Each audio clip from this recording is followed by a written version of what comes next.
Our ancestors were fighting paper genocide.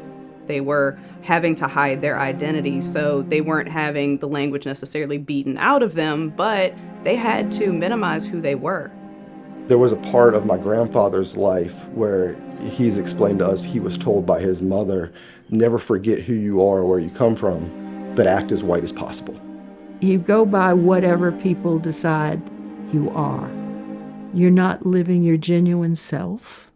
And that's a difficult place to be mentally. You become very careful about what you say and who you say it to.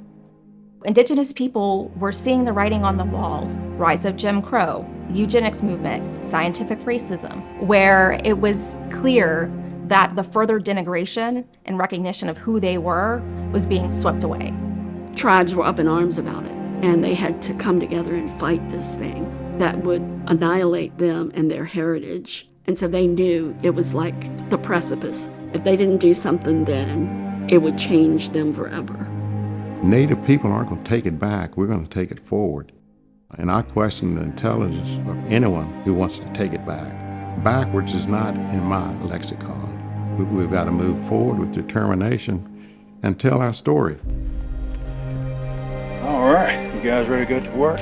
Yeah. I was sort of told by my grandfather, and I was sort of told by my mom, they always would say that, there's certain children that you can tell that that's their job. They're going to be cultural keepers. They're going to be responsible for passing on the history. This one, as long as you use it properly, can be handed down. Just based on cultural factors over the last several hundred years, there's always that strong push to assimilate. But to revitalize is to breathe life into. Everything that makes indigenous cultures unique is inside of us, and we just need to bring that back out. These are instruments of a sport, but in the right hands, it becomes more. They've turned what used to be a standing tree into joy, into laughter, and into a little bit of pain sometimes. It becomes more than just a piece of hickory. This thing becomes a tool for revitalization in itself. One of the great joys that I have in life is seeing our young people become engaged, trying to carry on the tradition that was left to me that I tried to carry on, to see them aspire to do something with their lives. Those things make me look back and say, the things you have sacrificed, it's worthwhile. We're preserving this place so that when I'm gone, my kids and my grandkids will be able to come here and know that this is where all of the political fight took place during the 20s for our identity, so that we could grow up and be the sovereign nation that we are. So here you are, you're in the Interpretive Center for the Nottoway Indian Tribe of Virginia.